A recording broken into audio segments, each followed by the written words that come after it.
Good morning. Happy Friday. Welcome to the Entrepreneur's Journey Live. I'm Natalie Fairchild with Natural Hair today, and this is Mardig Noches. Welcome, everyone. welcome. I can't believe it's June, That it is. and us in the Pacific Northwest are enjoying the sun. And I'm hoping that Mother Nature doesn't come in and give us Ruin it all. June and gloom, and then we won't see the sun till July. But in the meantime, we are enjoying it immensely. That All we right, are. Martin. So what are we doing today? I'm handing over the reins. Well, so here's what I thought we would do today.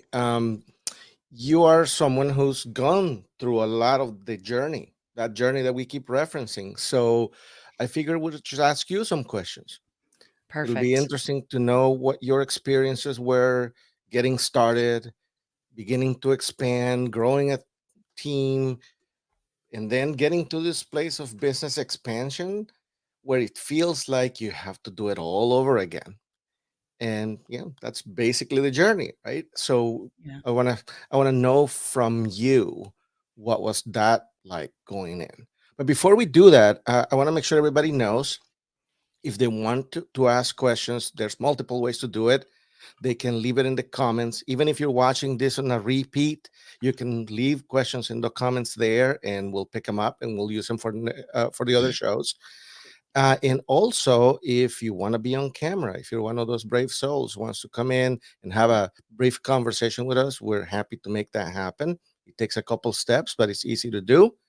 Maybe they But could get that's some free coffee if they put themselves out there. sure. That sounds good. I'll take free coffee. I know you don't drink coffee. I don't. That's Surprise. Natalie's little secret. But yes, so that's what I figure we would do today.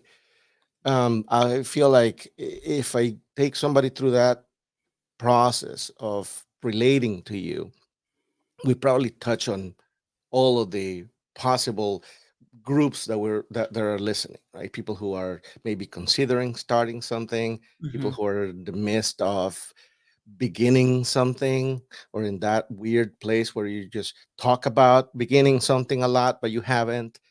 And then there'll be others that are already in the middle of it, in the thick of Yeah. it, Yeah. and are trying to figure out how to do what they have to do. So Absolutely. why don't we start by the beginning? Okay. What was the For first? you, what Yeah. was the first indicator that you had actually gotten something started? The first indicator, Yes. like the moment I said, "Holy cow, we're doing this." Holy cow, I mean business, right? Because I again, mean, there's a business. lot of Yeah. talk that precedes that Yeah. usually for people. Yeah. So I think, and I've talked a lot about this, but I think my situation was a little bit different in that there wasn't a lot of talk about it. There was something has to change talk, and an opportunity arose in front of us. And we were like, okay, yes, let's do this. And so it was a lot of leaps of faith into we have to get our flexibility and balance of life back, and this is an avenue, and let's go for it. And I didn't know how to say espresso correctly, but I, for some reason, thought that this was a way that Jim and I in the beginning could balance each other out. We could manage his MS and what his needs were. And so we jumped into it. I think once we brought it back to the Pacific Northwest, where I'm from Colorado, that's when it became super real. Like, it's go time. Like, I got to figure out how to make these drinks really well, and we got to start selling, and we have to put ourselves out there. And we don't have a ton of money in the bank. Like, this is do or die type of thing.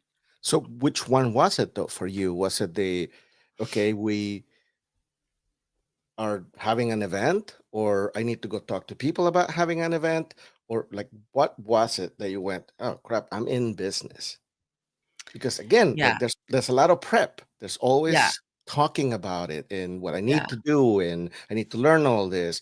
And like Oh, there none were of that is being in business, right? I always tell people that research is not business. right, right. Yeah. So it was we need money in the bank, we need to start marketing, and this is on us, and we need to get comfortable with the service that we are selling so we can get out there. And I was first out on events, so I had to reinvent that mentality in my head because I'd been an entrepreneur at home with the girls. And so now mommy's getting out there and London's starting kindergarten. And she's like, "I don't want daddy to do my hair." And so, it was a real huge shift where daddy used to go to the corporate office and I was home, and in between I do my little stuff. And so it was a real switch for the whole family. Um, and all of it was exciting. There was passion and there was energy behind it and excitement that kind of carried us. And Mhm. obviously, there was also a lot of fear. Okay. So let's talk about that. Excitement and fear are two things that are commonly found together in extreme sports. Okay. Well, I'm not very athletic, but But if you think about it, right? Okay, those people who climb mountains or jump off of planes or do things like that, like excitement and fear, that's literally what they're looking for. What was that like for you? Was it like a good feeling? Was it a super scary feeling that you had to overcome daily? Like where were you about this whole combination of excitement and fear?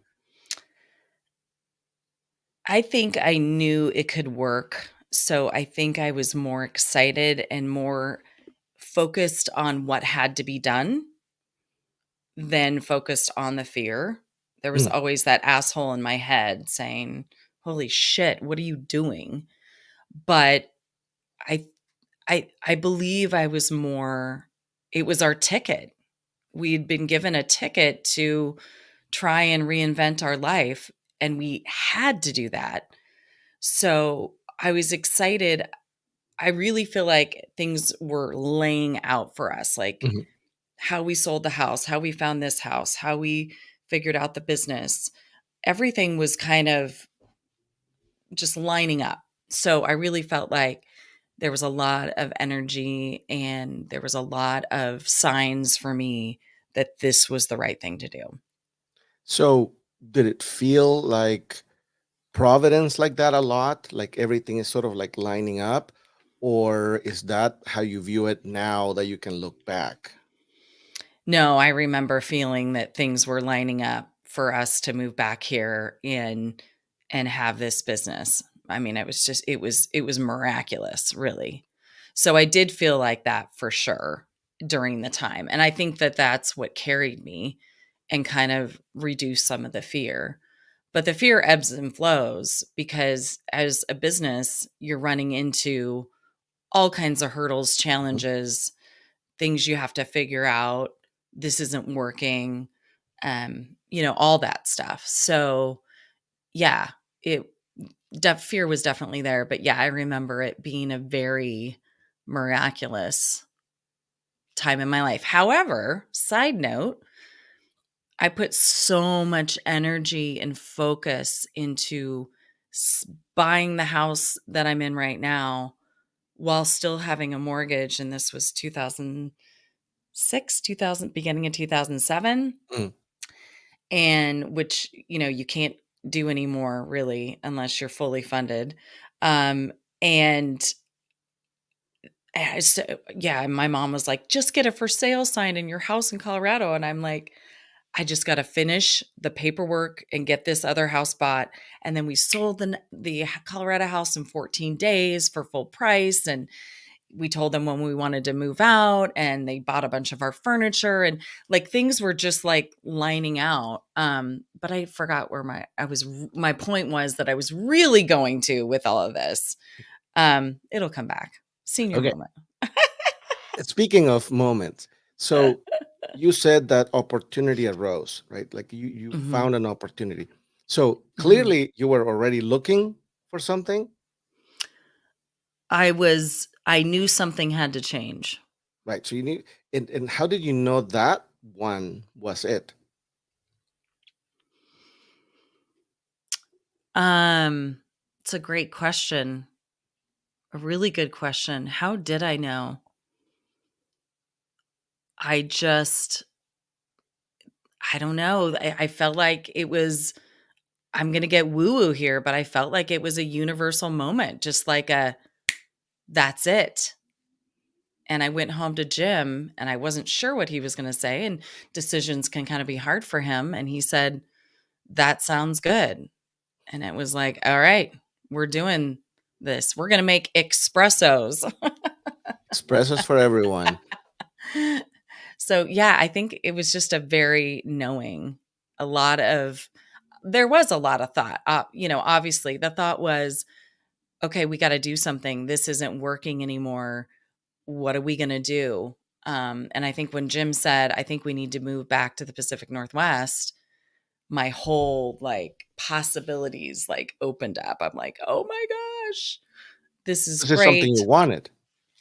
This is something that I always wanted, um, but didn't think Jim would ever be okay with it because he hated the weather. Go figure. um, It's not and alone. and when he came open to that idea, it's like the world of possibility opened up. So there was something you wanted that happened to align with the business you were starting. Yeah, yeah, yeah. Yeah, you call it universe. I call it, you know, alignment of alignment of intentions, right? You actually Alignment of wanted intention. something Hmm. and it just happens to fit with Yeah. something that you're starting. And that's missing for a lot of people. You know, Hmm. I feel like a lot of people talk about starting a business because they need money Mm. instead of starting a business because the Hmm. lifestyle of it, the Hmm. freedom of it, because of the type of energy that it takes that is different than the energy that it takes to work for somebody else. Hmm. Those things are what you're aligning with. If you're Hmm. aligning with making money, Hmm. that may not be a great experience, at least not off the bat, Hmm. Hmm. right? Like Yeah. there's a lot of scenarios where like you'll hear stories of people who did off jobs because they needed money. I've done that. Hmm. You Right. needed money, right? You need to pay the rent, you need to feed your kids. And none of those, or very seldom you hear somebody say, "Ah, turn into my passion, and that's what I do now." Right? Totally. That's not usually how that's going to to go. So if somebody's thinking about starting something, you may want to try to align more with the what is it about doing a business? What is it Hmm. about being an entrepreneur that is aligned with who you are or align or that you can align with? Because you also don't have to already be an entrepreneur in order to align with the entrepreneurial lifestyle.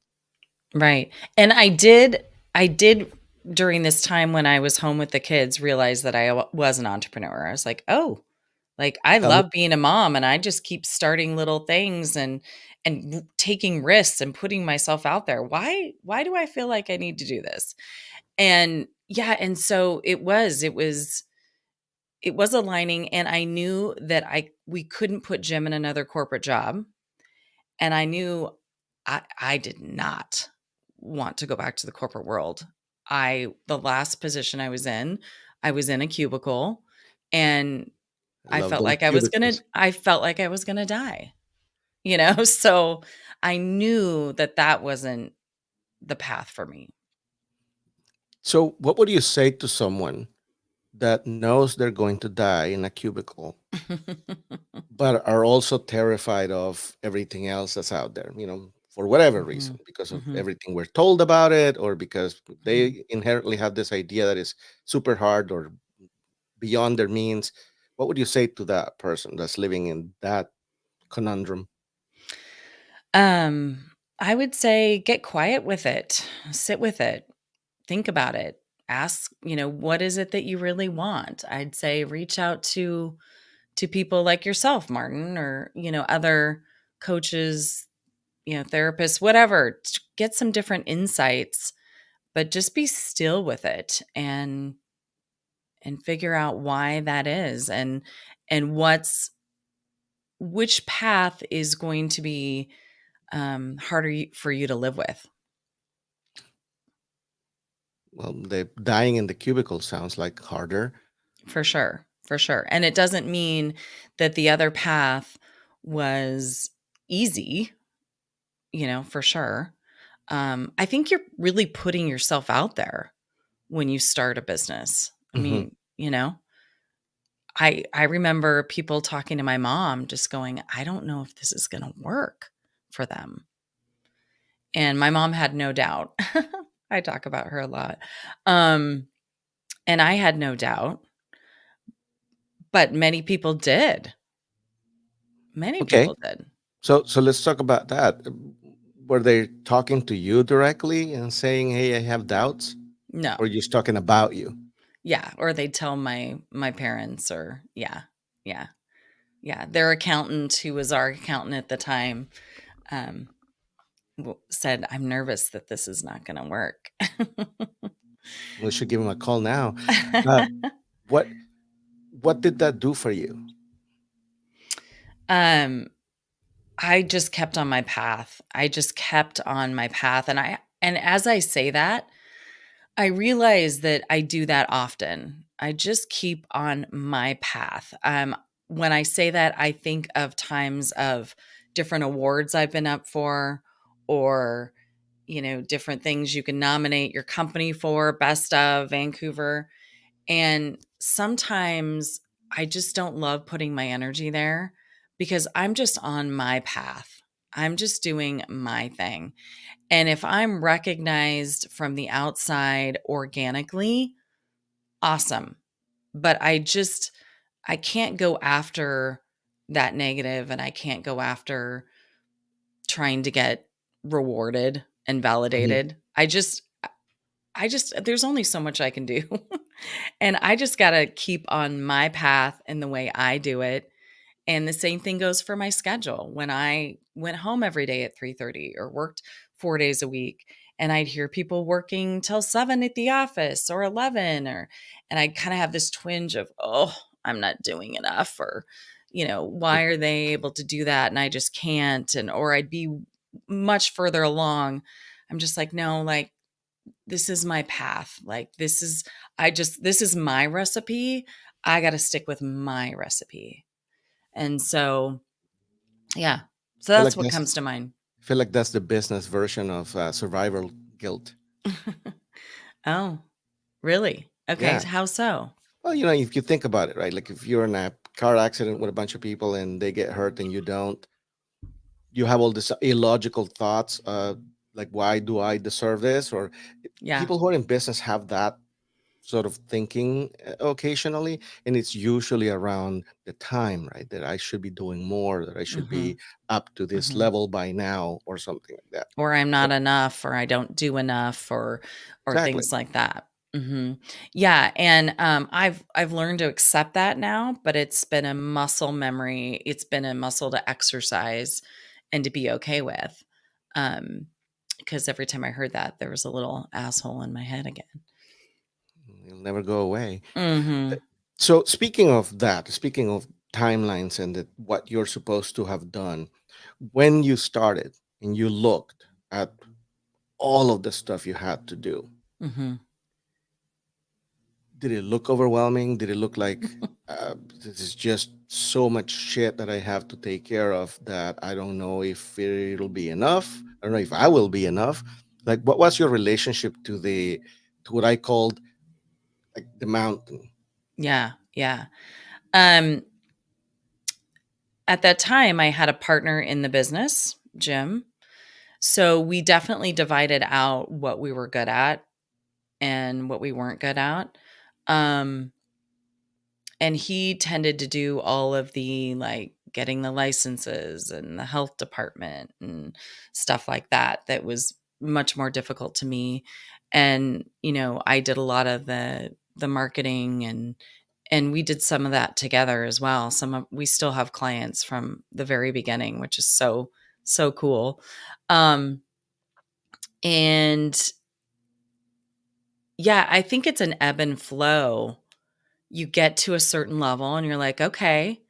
And then about, a week later, you realize, "Oh my gosh, this is not working." And you have to come up with a new plan or a new system. Mhm. And as you're growing too, things change. It's very simple when you have 14 to 25 events a month. Now there's 170 to 270 events a month. So it's it changes constantly. So it's very similar to morning MS di- the the resolution of, you know having MS in our family with Jim, which a lot of people know about. It was like you get to a new normal, and then things would change and you'd have to adjust and get to a new normal, and things would change and you'd have to adjust again. So it was very similar to that. There was constant change and constant growth. Now I really like change. And I like things to like work on and get my hands dirty and make a new process and see that process working. I get a lot of satisfaction out of that. Mhm. But it was, yeah, I can get overwhelmed very easy, very easy. So this relationship you have with change, is that something that you would say is innate or learned for you? I would say it's innate for sure. Yeah. So you're comfortable with stuff moving around and stuff being different and stuff. Yeah. But I'm also overwhelmed by seeing that something has to be done. And then I work on it, and then there's a release, and then it gives me more energy Hmm. and excitement and passion. So if I redo the furniture in the house, like I can get some amazing energy for at least a really good solid week out of that. So I would say it's innate. Come redo my furniture. Yeah. So I want to circle back to something you said a second ago, just because I feel like it's important nowadays. Probably going to be a long-winded question, but so statistically, the entry point of people into entrepreneurship is going down in age. Okay, so more and more younger and younger people are dipping their toes in entrepreneurship. I can see that. And we were talking about a second ago of like all those negative comments, or like whatever people Mhm. have to say about somebody else's journey, which is Mhm. interesting that they'll Mhm. have something to say. Mhm. But as a parent, and as a parent of Mhm. somebody who is testing out entrepreneurship, Mhm. what do you feel like is the right way to approach it with them, right? Like in order to both encourage them Mhm. and protect them, which is the thing that Mhm. we always try to do, right? Yeah. It's a Yeah. balance. Yeah, that's interesting. I went to the doctor the other day, and the doctor started talking about her daughter and how, yeah, she's just, because I think she asked me what I did, and I said I was business owner. And that's what prompted it. And she's like, "Yeah, she just goes out for everything." And she's going out for the talent show, and I'm like, "Awesome, but you might need to practice something for the talent show." Like, we have that angst, right? Like, you need to do something different or more. And I told her, I said, "I was that kid. I went out for everything Mm, and was just okay at everything except for the leadership part, which now I can see. And, putting together events. Now I can see that. Um, and you just got to let her do it and let her make mistakes and leave your comments to minimal. You know, she's got, she appears to be an entrepreneur, and she's trying things out and are comfortable to a certain level. that she's trying things out. I mean, I had some friends that were highly into drama and I was like, "Oh, Mhm. that sounds like fun. I'll try out for the play." Well, I didn't make it and I was like, "All right, whatever, I don't even know why I did that." Or I'd get the participation award because I wasn't the best volleyball player, but I was the motivator and like the joyful one and the enthusiastic one. And it makes me laugh because I don't know why I did this, but this is me. This is what I do. And so my advice to her was just take a step back, let them do what they're doing. And we always want them to make mistakes when they're young. And then when they're in their early 20s, we'd rather them make those mistakes now when it's not as costly than when they're 35 or 40, when they do have a mortgage and two kids. So Right. let them be. And when they ask for advice, give it to them. But zip your mouth and sit on your hands and watch it evolve, because we always say, like, there's growth in mistakes, right? You need to make mistakes. Absolutely. But man, when it's your child and you're watching it, it's really tough, really tough. But the good thing about that is the pressure's off you. That's the good news and the bad news, because by not being able to really get involved, if you're trying to be super healthy, Mhm. you're not involved. You're not responsible for it. As long as they are, you know, paying rent if they're living at home, if that's what you want, or being able to pay their bills and being self sufficient, they'll figure it out.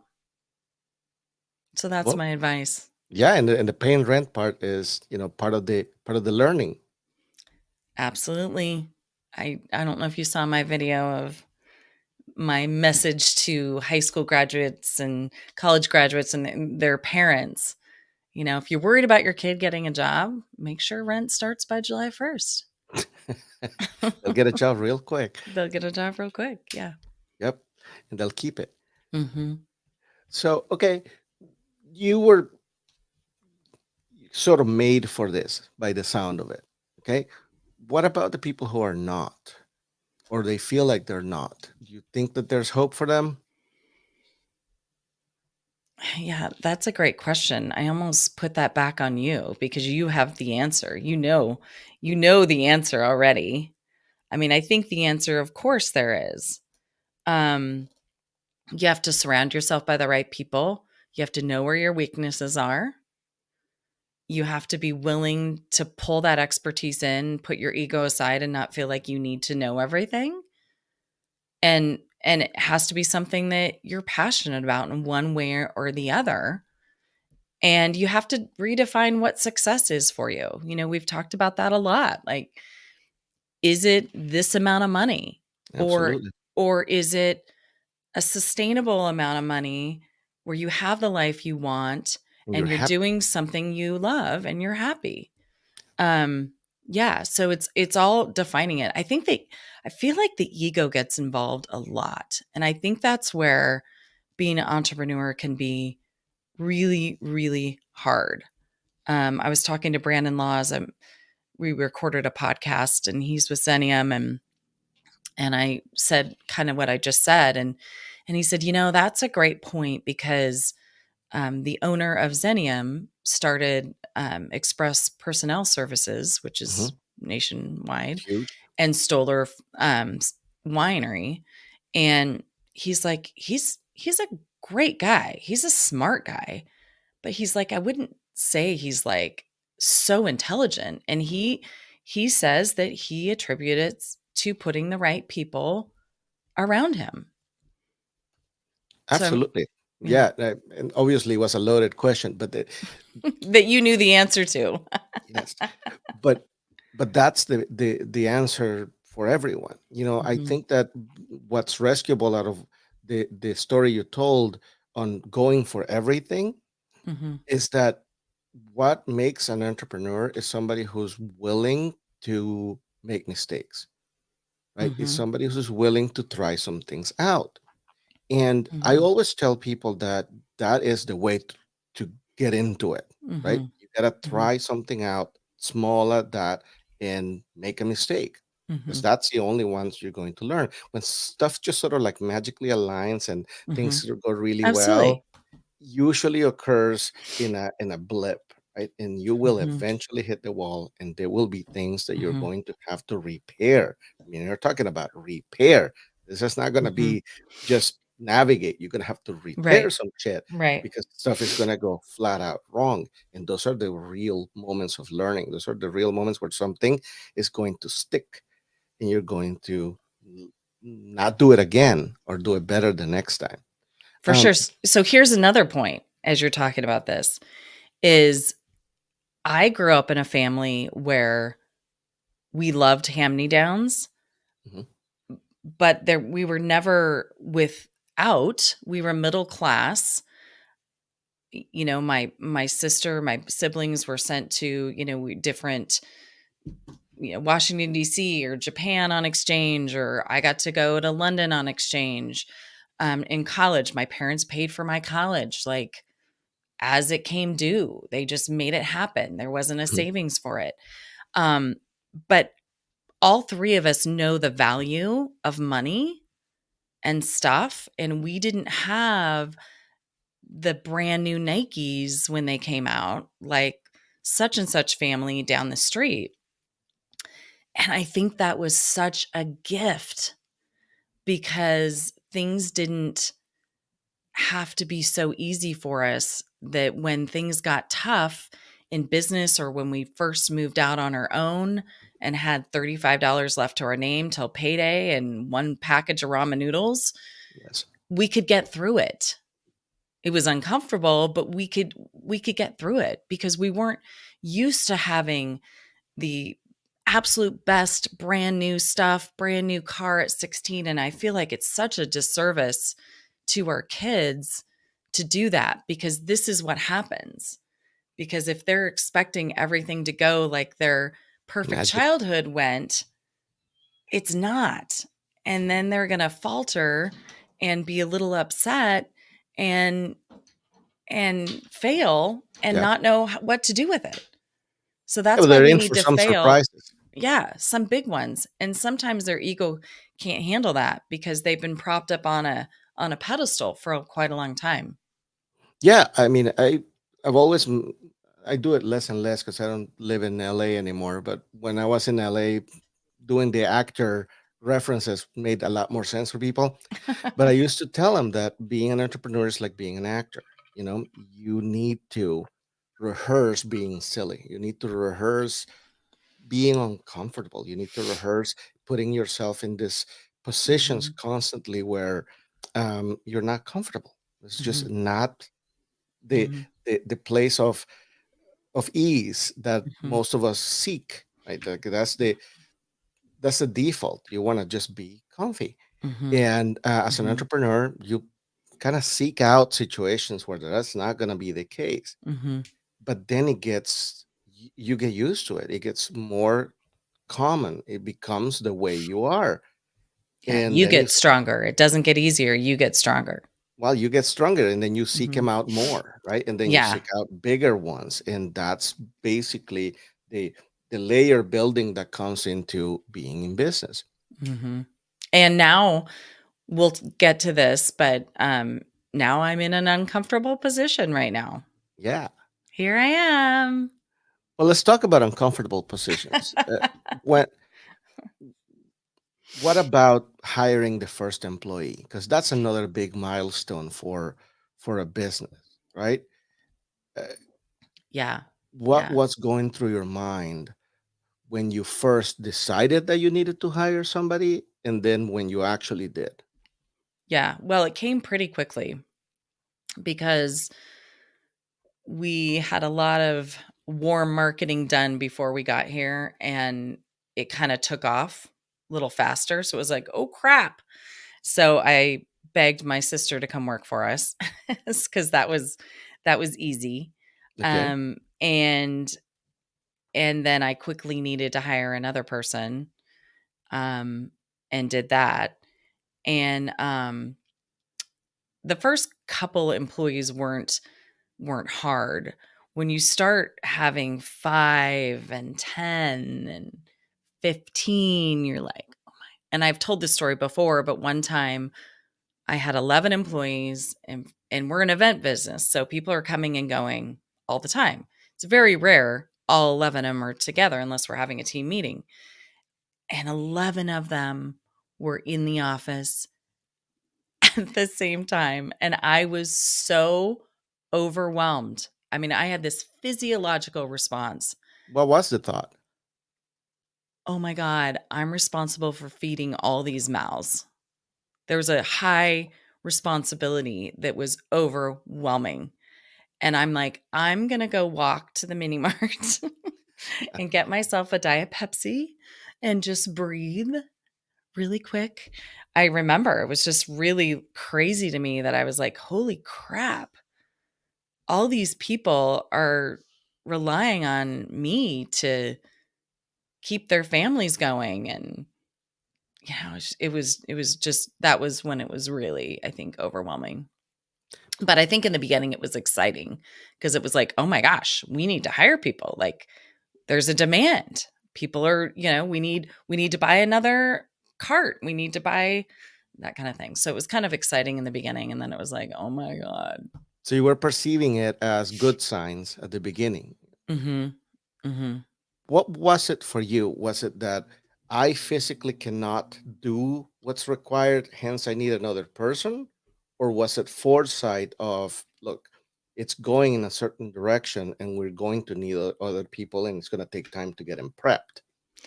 Yeah, I wish it was that. I'm kind of the person that, and Tristan hates this because he's more methodical. But I remember when we brought on the omelet bar as a new service, we had sold it before we had it all figured out. It's like, if you want shit done in your house, freaking plan a party. It'll get done. Yep. So sometimes that's my creative philosophy on things, but just knowing how things were being scheduled, that we knew pretty quickly we'd have to have another person, because if somebody Yes. wanted 2 events in one day at the same time, we were out, and Jim couldn't do them. So it was just me. So we knew we needed another employee very quickly. And then it was a little nerve-wracking because we needed more. So we had one espresso bar cart, and our first paying cart was August 31st, 2007, and by December we had a total of 5 carts. Now, it's not because we needed all 5 every single day of the week. That would been our dream. It's because There were when times that you did need them all at the same time. yeah, Yeah. So it was like, oh my gosh, we've got 2 weeks out, 3 weeks out.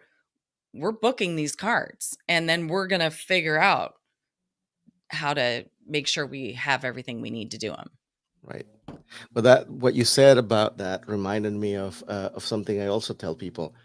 Uh, it's if you've ever been called a troublemaker, you're probably an entrepreneur. Well, look at Candace's comment. Put that one up. Let's see. That's a metaphor for creating crisis, plan a party. Absolutely. And yeah, so that's She's funny. following the thread, right? Because you said that you thrive in crisis. I know. So that I'm kind of cringing, kind of laughing, kind of full circle moment. It's true. You keep I planning create it. parties. I create it. Yeah. Yeah.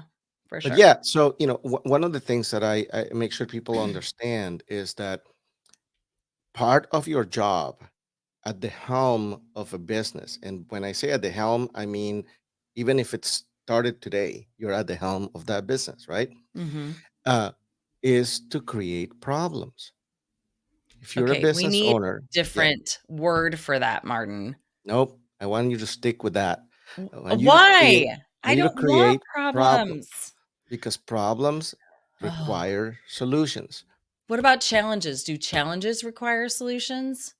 Challenges require for you to meet them. Shit.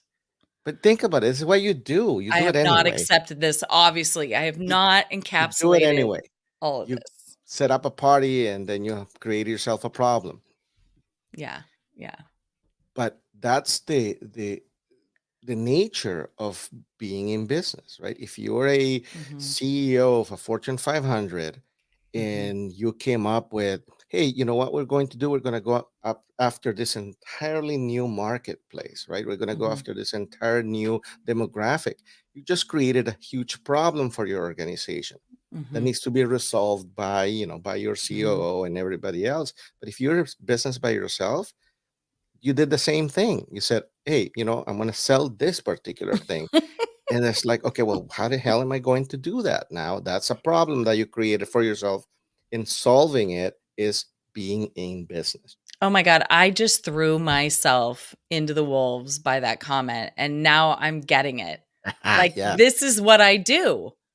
You're right. Like, I create my own problems, And then you solve them, and then I you know, solve them, then I'm really proud of myself, and then I'm exhausted, and then I do it again.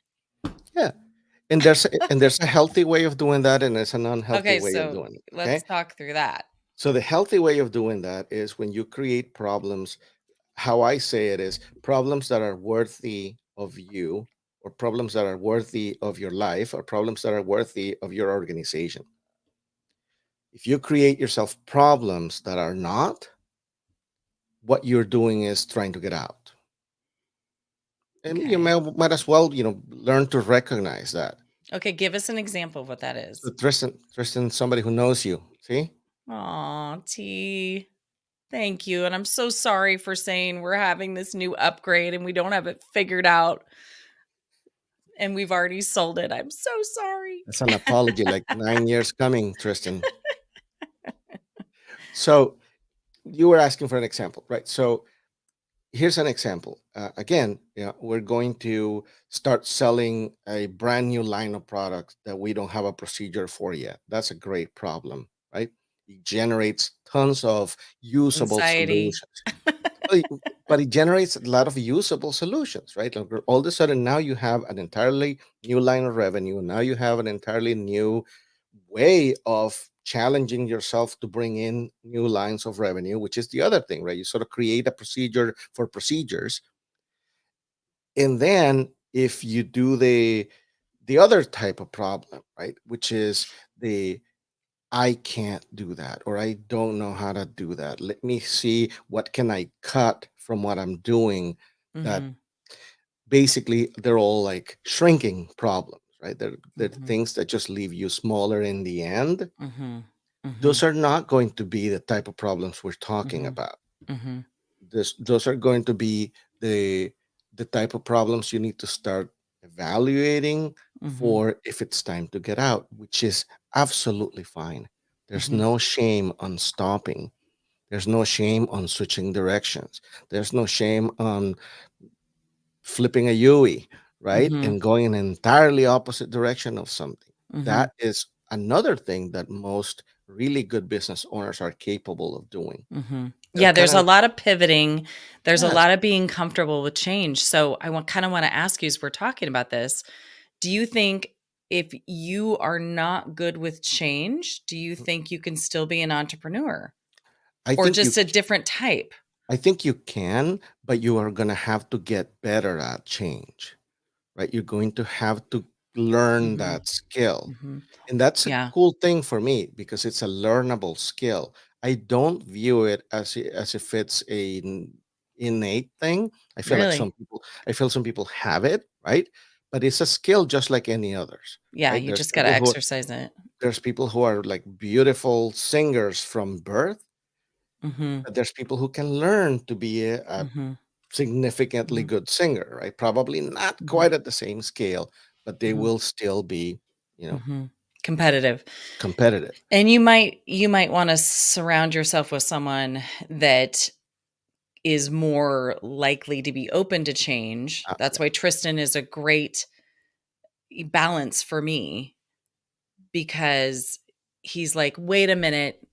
This is all great, but how are we getting that done? And how are" so you if knowing that about yourself. So it's a lot of self-reflection and self-awareness, 100%. knowing what you're good at, what you're challenged by, and then pulling those people in to balance that out. I think you can do anything. Good business owners, and this is a known cliche, but good business owners hire smarter, better, faster, more prepared people than themselves, Yeah, because we're the right? dreamers. Because you're always dreaming up some problems. So you gotta Damn surround it. yourself with solution makers. Look at every time Right? you say that, I'm just like, Yeah, oh, that hey. Okay, so speaking of that, right? Speaking yeah. of building a team and then figuring out procedures and figuring out things, everybody knows what the direction we went with your business is to turn it into a franchise. Okay, why? Why a franchise? What are the benefits of that? Okay, I'm going to speak candidly. So, the personality that I am, I innately or have learned or whatever to continually extend myself to the next level of uncomfortableness. Mhm. It's kind of like when I was asked to be the MC for the NERMA conference this fall. I was like, yes. And then I'm like, what the hell am I thinking? But I know it'll be fine. And I have plenty of time to stress out about it. But I know I have to take on this opportunity. I just know. When I had my little interior design business in Colorado when the girls were small, I said to myself, if I don't try this out and I'm 50 and haven't done it, I will regret that. So I just put myself out there. I just don't know why I do it. But anyway, so that's partly me. Um it's been a goal from day 1 how great this would be. Um it- I've gotten a lot of good feedback from people all around me how scalable our business is. Um I want to give back and empower especially women and intentional men that need to have a life change like we needed and to be able to share that gift.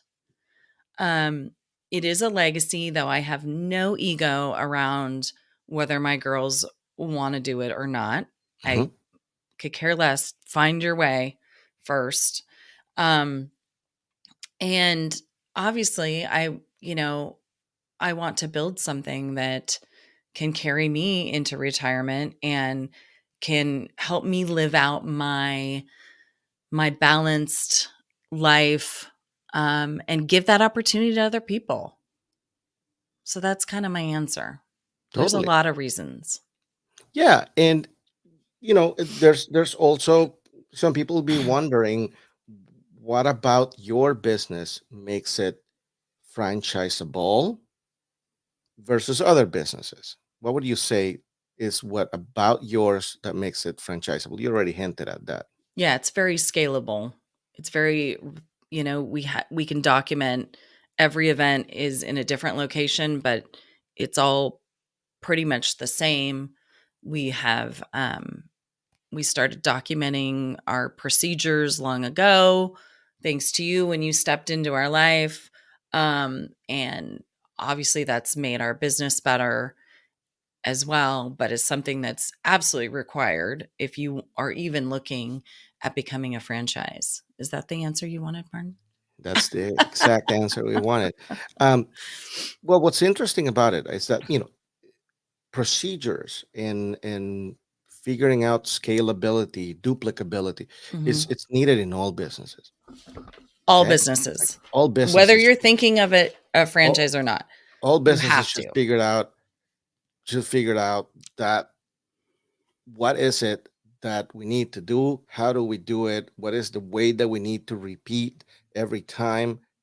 uh, and then Tristan is pointing out the exact next point, Yeah, which is Tristan, you you just nailed it. handed it. You nailed it. Yes. Because while you want to create procedures for all businesses, when you do it for a business that is fairly obviously scalable like yours, and you do it well, basically what you're documenting is the solutions to all of those problems you created for yourself and the ones that you didn't even create yourself, right?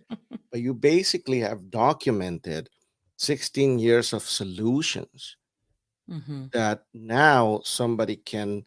buy the shortcut to. Mhm. And So yeah, it's and we were taken you kinda this long. yeah, yeah, and we were kinda talking about that, like, I really could see that during COVID.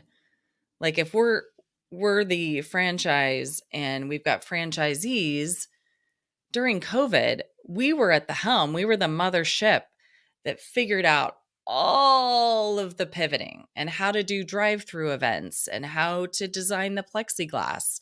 We went through 2 or 3 versions and how to, how to carry the plexiglass, how to get it from the event and how to put it on and how to assemble it and the masks and signage and different things. So yeah, you have a mothership that's already figured out a lot of that stuff. You never end in figuring it out, Mhm. but we have the pain and we roll it down the correct answer That just means you're going to be continually creating more problems for people. for us. Yeah, yeah, for us. Yeah, for Yeah, for sure. your people. For my people, yeah. Oh, they love it when I do events, and I'm like, "What's going on here?" Totally. Yeah. So what about for this from the side of people who are thinking about maybe starting something? Do Mhm, you feel like starting something is a franchise is a valid way to start? Do you think that they should start a bunch of other stuff before going full on a franchise? How do you feel about the mm, franchise relationship to the people who are in the mhm. pre-start place? Yeah, that's a good question. Tristan might even have some thoughts on that too. We gotta get Um, we gotta get Tristan in here yeah, at some for point. sure, T, come on in. Um, I think that I don't think that there's one right answer. I think that I've talked to people that are in the corporate world and are at a point where they want to just kind of own their flexibility. There's younger people that are trying different things, and I think it's good to try. I mean, I tried different things, right? Little side hustles, as you would maybe call them, and that gives you experience, and it gives you some credibility as far as, knowing a little bit about how it is having your own business and taking that on and what the challenges are. So, um I think that the people that I've talked to that are interested in a franchise are ones that definitely see the value Mhm. in, like, I don't need to go through all the pain. I am happy to have you have gone through all those problems and figured them out and handing it to me and training so I can just get going Right. and get going with life. And I wonder if that's an age thing too. I think possibly the younger you are, you're willing to get your hands dirty and make those mistakes and DIY it a little bit more. And I think as you age that or get a little bit older, you're like, no, I don't need that. Like they've got it figured out. There's a huge value in that. You start recognizing what is valuable about buying the front of the line pass. Exactly. Yes, exactly. And we all do that, don't we? We love that. We love the ease, and that gets as you age, I think that gets even more profound. And Tristan again is correct, saying that you're talking about by definition, in order to be a franchise, you need to be a proven business model, right? So what you're relating to is something that it's been done before, right? So it's Mhm. been proven Mhm. far beyond the concept level, Mhm. and Yeah. basically you're going to concentrate on execution versus Right. starting your own thing where you really have to just figure out all the things. There's nothing wrong with Yeah. that, right? Nothing wrong with There's that. nothing wrong That's with that. that's what But we did. But but yeah. the why of franchise is that it's a proven Mhm. business model. Mhm.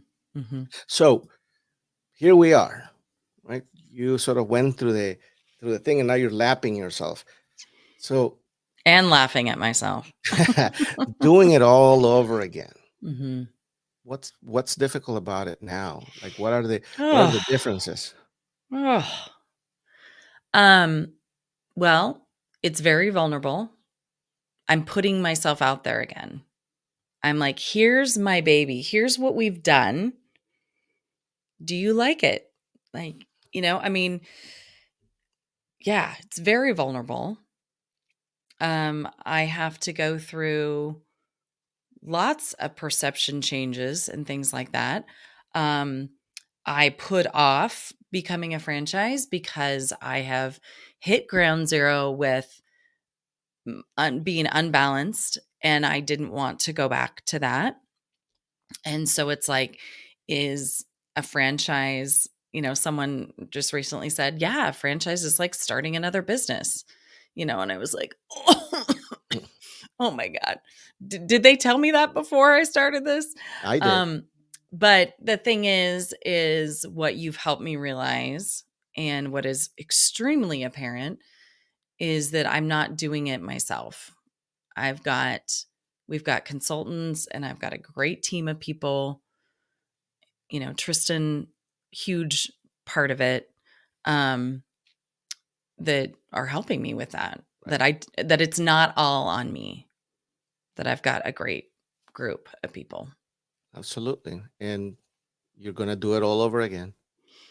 I'm gonna do it all over again. Yeah. All right. Well, I guess we gotta start wrapping up. Yeah. So Martin, so I'm gonna ask you a question. Yes. So, what is exciting you today, and what's keeping you up at night? Ooh. Probably I keep myself up. I don't sleep much. But you know, part of what I do is to take on other people's issues. Right. I meet with a bunch of people, and they're all at different stages and different challenges. And for the most part, I do well at keeping it concentrated on their conversation, but it's inevitable, right? It's people, and you empathize. And if somebody's Mhm. going through something, you feel it. I'm So so I, sorry you have me as a client, because I no, know I you're love it. talking right at me. I no, I love it. It's not you. Trust me, you're not the only one going through some stuff. But that's part of what I like about what I do. I at the same time, that's very exciting to me. At the same Yeah, time, that's yeah. what I look forward to. And you So can make an impact. so getting to the weekend for me is always this great place where I go, okay, well, I finally get to just be with my kids. I never book anything on weekends. Mhm. And then come Monday, I'm actually excited to go meet with people. I want to Ah, go talk so to you people. fill up enough. Yes. So Yeah. it's And then it's so how do great. you take care of yourself? You're kinda like a therapist. You have all these issues coming at you. Like, how do you take care of you? Well, you basically, when you're a therapist of sorts, you need one for yourself, right? So my Yes. therapist is my wife. We talk about things all Yeah, the time. yeah. And then also, I separate things, and I respect my schedule more than anything. If I say I'm gonna book out my Wednesday mornings to be with my kids, they are booked out. And regardless of what's going on with everybody else, I am not available. So that Good, I find very useful. And good. then, the recharge part, I it sounds conceited, but I just don't need it that much. Wow, You I'm know, so because jealous. Yeah, because I love what I do. I yeah, enjoy talking to people and bringing them, at least sort of like pointing their head towards the solution they already know, right? I'm I'm yeah, I'm a vessel, a dub. yeah, yeah. You What about you? you have What's some keeping you magic up? powers. What's keeping me up? Well, a lot of the personal stuff I'm going through right now, which we could do a whole podcast on, when your life goes to shit personally, how that affects work. And then I'm excited about getting in my convertible, and it's Friday and it's sunny, and that's enough for me. So, we are at the Good. top of the hour. That we are. So, stay tuned. We'll be here the first and third Fridays of every month at Yep. 9 p.m. Perfect time. In our next episode, we're going to have a great guest. Our next episode, we're going to have Megan Kelly from Formata Social. Yeah, She's she's the great. CEO and co-founder of Formata, and she created that business from scratch. And it's big. It's a good business. It's somebody I recommend, and we're going to be talking to her about what is all of that about. Right? Can't wait. She has plenty of wisdom to share around the journey, and we just can't wait to hear from her. This is the kind of support I have on my team. Go Absolutely. take the rest of the day off. He's not saying that to you, Martin. He's saying that to me. I'm He taking it. knows he knows what I need. I'm taking it too. Thanks, Tristan. I Yeah, needed thank you, that. T. I needed it as well, even more. Thanks, everybody. Happy Friday. Thank you. Talk to you soon.